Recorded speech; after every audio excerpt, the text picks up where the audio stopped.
안녕하세요. 책임 프로듀서 김성광 드디어 나울통에 오랜만에 등장했습니다. 오, 와우. 박수라도 쳐야 되는가요? 아주 중요한 내용을 저희 1부에서 다뤘는데요. 이 제도 시스템에 대해서만 이야기를 나눈 것 같아서 사실 좀 아쉬웠어요. 밖에서 들으면서. 그래서 오늘 이렇게 어렵게 모신 저희 그 출연자분과 함께 좀 감정적으로 어떤 상황이 있었는지를 좀 면밀하게 청취자분들께 전달하면 좋을 것 같아요. 그러면서 동시에 앞에 내용도 좀 한번 제도적인 내용 좀 한번 갈무리 해보는 것도 의미가 있을 것 같습니다. 네, 그래서 오늘 인터뷰 리뷰 코너 오랜만에 나울통의 굉장히 중요한 코너, 네, 바로 들어가도록 하겠습니다.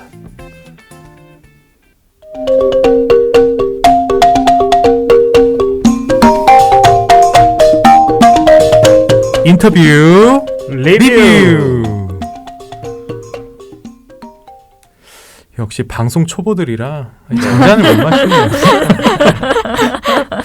네, 오늘 새로 이 스튜디오 안에 한 분이 등장했고 한 분은 정말 경험이 있음에도 불구하고 초보 티를 팍팍 내서 네, 방송이 더 재밌어지는 것 같습니다.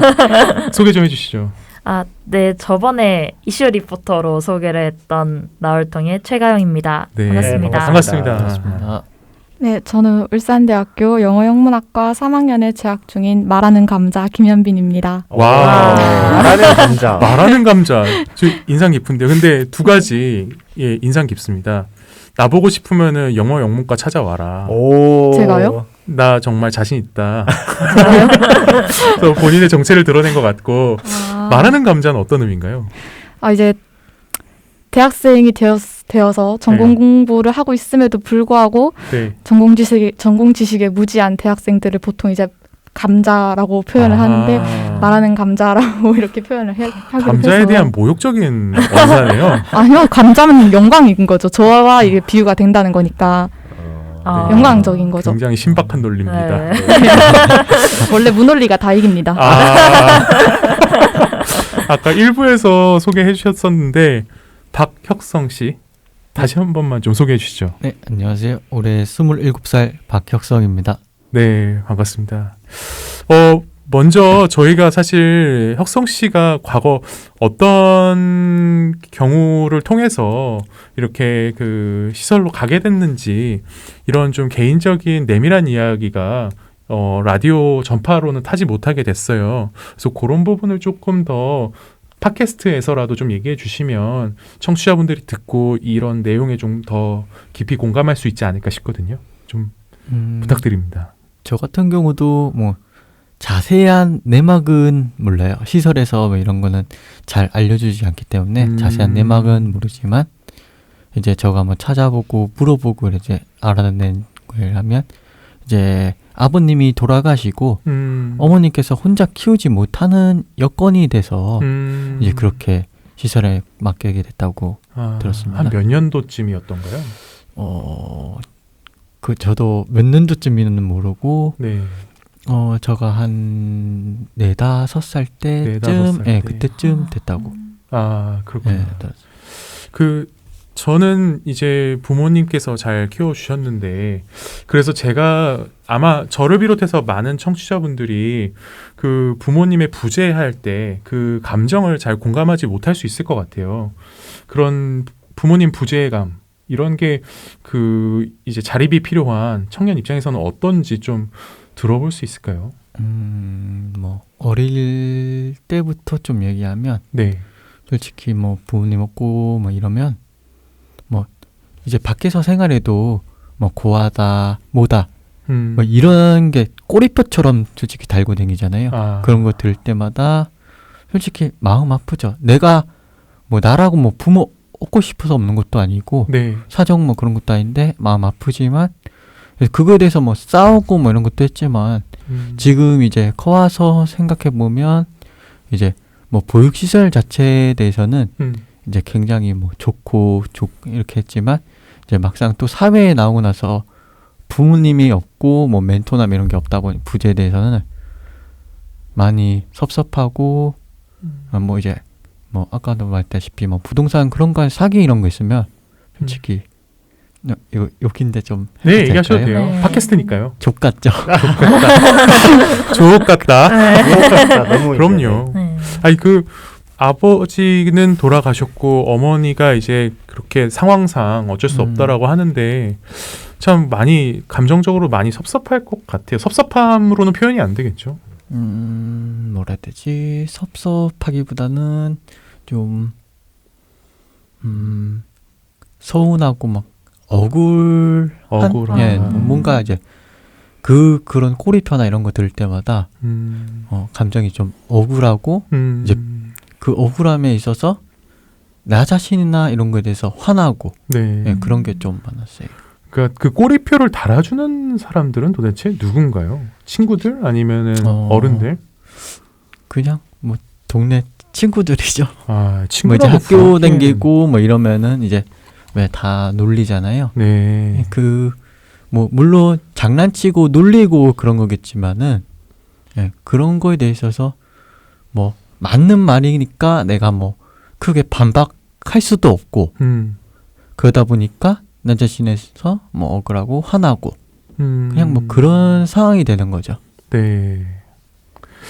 참 듣기만 해도 마음이 아픈데 제가 부모님이 없는 경우가 아니라 100% 공감한다고는 할 수 없고 공감한다는 거 말하는 것 자체가 좀 실례인 것 같고 죄송할 수 있겠다는 생각이 듭니다. 네.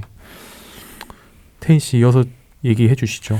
어쨌든 이게 내가 원해서 그런 게 아니라 어쨌든 이게 아무튼 한마디로 그냥 내가 원해서 그런 게 아니라 상황이 그렇게 된 거잖아요. 그거에 대해서 현실 비판에 대해서 좀 현실 비판을 하신 적이 없는지 뭐 흔히 말하는 그런 서운함을 떠나서 그거와 유사하겠지만 그래도 이 세상 자체에 대한 비판이 조금 없었는지 조금 네. 그냥 뭐 지금도 그렇고 시설에 있을 때도 그렇고 뭐 상황이 뭐 그렇다 보니까 거의 현실 자체가 뭐 비판적이라고 뭐 보면 될 것 같습니다. 아까 밖에서 듣는데 이제 좀 약간 리뷰예요. 리뷰 조금 더 심층적으로 들어가 보는 건데 그 자립관 위치가 굉장히 이 도심 다운타운에서 멀고 그리고 그 시설이 굉장히 낙후돼 있다라고 들었어요. 좀 어떤지 좀 묘사 좀 해주시겠어요? 얼마나 먼지 또 시설이 얼마나 낙후되어 있는지.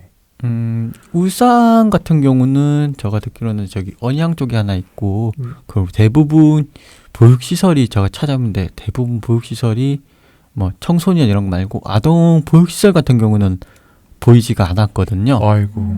네. 그러다 보니까 여기 같은 경우는 많이 열악하다고 보면 될 것 같습니다. 그러니까 소프트웨어적으로도 안 갖춰져 있고 네, 하드웨어도 아예 없는 경우도 네, 있고 그렇죠. 그런데 심지어 언양이면은 택시 아니면은 사실은 나다니기 어려운 그렇죠. 고립되어 있는 위치에 있다라는 거죠. 네. 거의 근데 대부분 보육시설이 거의 그 진짜 크고 뭐 이런 데 아니면 외진 곳에 있다고 보면 될 것 같아요. 그렇군요.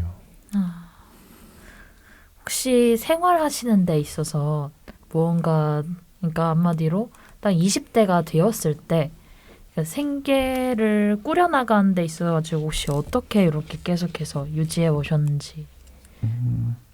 뭐 저 같은 경우는 이제 뭐 취업해서 나가고 하긴 했지만 그 1년 그 계약이어서 1년 다 졸업하고 나서 그때 집을 구하면서 그게 있었고 그리고 이제 집을 구하면서 집을 구하고 뭐 편의점 알바라든가 뭐 이런 생활적인 부분에 대해서는 다른 이제 본이 있고 한 부분이랑 거의 비슷하다고 보면 될 것 같아요.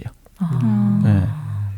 그거 벌어서 생활이 되긴 하나요? 미래를 준비하기엔 너무 빠듯한데요. 힘들죠. 지금도 많이 힘들고 네. 아이고. 뭐 제가 가정을 꾸린 입장에서 보면 뭐 다른 지원이나 이런 것도 거의 많이 미흡하고 실례지만 하고. 지금 월 맞아. 수입을 어느 정도 만들어내시나요? 지금은 솔직히 뭐 월 수입 말씀드리기가 좀 어렵고요. 민망할 정도. 예, 좀 코로나 그것 때문에 아이고. 한참 뭐 그런 상황이라서 뭐 이 그런 부분을 옥동에 부모님이 집 물려주는 젊으신 분들 뭐 한 10억 정도짜리 가치 자산을 이제 그냥 가지게 되는데 이런 거 보면 상당히 박탈감이 크게 느껴질 것 같아요. 박탈감보다는 저 새끼는 뭐가 잘났지? 아유. 그냥 참. 그런 생각이 들죠. 네. 혁성 씨께서 일부에서 아까 멘토링 서비스의 필요성에 대해서 말씀하셨는데 혹시 사회에 나오셨을 때 혁성 씨가 가장 먼저 부딪혔던 그러니까 가장 먼저 멘토링이 필요하다고 느꼈던 문제점이 있을까요? 이제 뭐 주거나 뭐 의식주나 이런 거는 뭐 별도로 본다고 하면 네. 제가 실질적으로 사회 나와서 이제 뭔가를 결정하고 고민해야 될 때가 있잖아요. 네네. 근데 그런 고민에 대해서 결정에 대해서 저는 쉽게 답을 못 내리겠는데 그에 대해서 이제 물어볼 사람도 없고 도움 줄 사람도 없고 그런 부분이 좀 많이 힘들었다고 봅니다. 오늘 리뷰할 내용 중에 저는 하나 꼭 들여다봐야 될 부분이 있어요. 아까 정착금 지원 부족에 대해서 500만 원이 아니라 800만 원이면 된다고 하셨는데 사실 이거를 계량화시키는 건 좀 불가능하다고 보거든요. 20년 넘게 부모님한테 지원받고 심지어 이렇게 10억짜리 아파트까지 지원받는 분들과 비교해 볼 때 300만 원 더 정착지원금 받는 게 무슨 의미가 있나? 여러분 어떻게 생각하셨어요? 너무 비약이 조금 지나친 것 같고요. 그게 모두가 10억을 받는 게 아니라 그렇죠. 그 일부 소수가 그렇게 받긴 하지만 네. 그래도 어쩔 수 이때 네 보면은 조금 박탈감이 저도 나네요. 근데 그 부분은 어떻게 느꼈어요? 그래도 물론 그 사이에서는 박탈감이나 그런 게 있을 수는 있지만 그래도 일단 제가 받을 수 있는 그 상한선이 높아진다고 해야 되나? 그것만으로도 우선은 뭔가 더욱 개선이 되고 있고 지원이 더 나아지고 있다? 그런 생각이 들 수 있을 것 같기도 해요. 그래요? 그래서 저는 진짜 반반이에요. 반반. 네, 저희 주변에서 그러니까 뭐 어떻게 보면 조금 비슷한 상황인데 여러 가지 뭐 개개인마다 각자의 사정이라는 게 있잖아요. 네. 그러니까 그 안에서의 이제 그거에 따라서 지원이라든지 이런 게 좀 달라지니까 한편으로는 그런 박탈감이라는 게 생길 수도 있으면서도 또 한편으로는 그렇게 해서 좀 더 이렇게 우리가 좀 더 지원을 많이 받는구나라는 그런 게 있을 수도 있고 네 반반이라고 생각해요. 반반이라고 생각합니다. 네. 혹시 이게 매달 5만 원씩 지원되는 비용 같은 경우에는 그게 언제까지 지원이 되는 건가요? 저도 뭐 그런 거 같은 건 정확한 그거를 잘 모르거든요. 언제까지 지원이 예, 되는지는 언제까지 언제서 이제 퇴소 뭐 한다부터 뭐 언제까지 지원되는지 네. 그런 정확한 기준을 저도 잘 모릅니다. 그랬군요. 네, 저희가 이제 슬슬 시간 관계상 또 이제 가정으로 돌아가야 하잖아요. 예, 그래서 저희가 보내드려야 될 것 같은데 마지막으로 한 마디씩 하자면 저부터 그냥 먼저 할게요. 네네네. 네. 저는 대학교를 만약에 다닌다. 한 학기 등록금이 300만 원 이상이죠. 이상이고 그리고 과제하고 뭐 버스 타고 뭐 밥 먹고 하면은 생활비만 한 달에 뭐 7, 80만 원 훌쩍 쓸 수밖에 없는 상황. 한 학기에 그렇게 되면은 800만 원 금방 소진할 수밖에 없는 것 같거든요. 그런 면에서 이 800만 원으로는 너무 부족하지 않나. 정말 꾸준하게 그냥 단기성으로 800만 원이 아니라 꾸준하게 뭔가 이런 거를 제도적으로 시스템을 마련해서 지원해 줄 수 있는 방안이 필요하지 않나라는 생각이 듭니다. 네. 저는 그 아까 뭐 이야기하셨던 그러니까 부모님이 뭐 안 계시고 이런 부분을 실은 제가 작년인가 재작년에 저의 경험은 아니지만은 그러니까 부모님이 떠나가시는 모습을 옆에서 본 적이 있어요. 지금 현재 보호를 받고 있는데 위탁으로 좀 여러 가지 오늘 이야기를 들으면서 여러 가지 생각이 들더라고요. 그래서 특히 교육이라는 거, 꼬리표라는 거 계속해서 옆에서 듣고 있어요. 그러니까 누군가 이제 아이를 위탁하는 분께서는 그렇게 생각하지 말아달라라고 함에도 불구하고 이게 편견이든 선입견이든 간에 계속해서 이 아이가 이래서 이 아이가 이래서 이런 말들이 굉장히 많더라고요. 그런 부분에 있어서 어떻게 보면은 교육이 또 필요하지 않을까 우리 교육자들에게 저는 그런 생각이 더욱 많이 들었습니다. 저는 우선 지속적인 그런 지원이나 보호가 이루어져야 되는 게 중요하겠구나라는 거를 생각을 했고요. 그리고 또 이제 우리와 같은 일반 청취자분들이나 저희와 같은 이런 시민들이 조금 더 쉽게 도움을 줄 수 있고 관심을 가질 수 있도록 그게 좀 더 확대가 돼야 된다고 생각이 들었어요, 저는. 네. 네, 오늘 일부를 통해서 이제 든 생각은 이게 당사자성이 굉장히 결여된 정책들이라고 많이 느꼈어요. 실제로 본인들이 사회에 나갔을 때 물론 뭐 부모 밑에 있다 하더라도 사회에 진출했을 때 500만 원 가지고 솔직히 집도 못 가는 게 현실이잖아요. 네. 맞아요. 조금 더 당사자성 있게 정책을 만들어 갔으면 좋겠다는 생각이 들었고요. 그리고 이게 어쨌든 이 당사자들의 얘기를 청취할 수 있는 구조를 한번 만들어내는 것도 저는 나쁘지 않을 것 같다는 생각이 듭니다. 네. 네. 마지막 한마디 해주시죠. 저 하나만 네. 후원할 수 있는 방법. 민간의 협력이 굉장히 중요하다 하셨잖아요. 네. 아까 시설장님께서 어떤 좀 협력할 수 있는 방안, 후원 방안이 있나요? 민간에서? 솔직히 뭐 태소 아동되기 전에는 이제 뭐 초록우산이나 뭐 이런 걸로 후원할 수 있는데 태소되면 후원할 수 있는 시스템이 없는 거거든요. 그런 것 같은 경우도 이제 뭐 다른 뭐 재단이 아니더라도 뭐 민간 단체든 뭐든 이렇게 해서 뭐 모금 활동 뭐 이런 것들 있잖아요. 그런 걸로 모아서 조금이라도 뭐 도움이 될 수 있는 그런 게 있었으면 좋겠어요. 네, 알겠습니다. 오늘 시사팩토리 100.3 나울통의 팟캐스트 버전은 여기까지입니다. 부득이하게 오늘 1부에서 정책적인 얘기밖에 안 나누다 보니까 조금 더 현실감 있는 얘기를 들어보려고 이렇게 2부를 마련했었습니다. 이렇게 참여해주신 우리 김성광 PD와 그리고 두 진행자 그리고 인터뷰 네 감사드리면서 박성혁? 네, 예. 박혁성이죠. 네 박혁성님, 죄송합니다. 네, 박혁성님께 감사 인사 말씀드리면서 네 마무리하도록 하겠습니다. 예. 모두 안녕 외쳐주세요. 모두 안녕.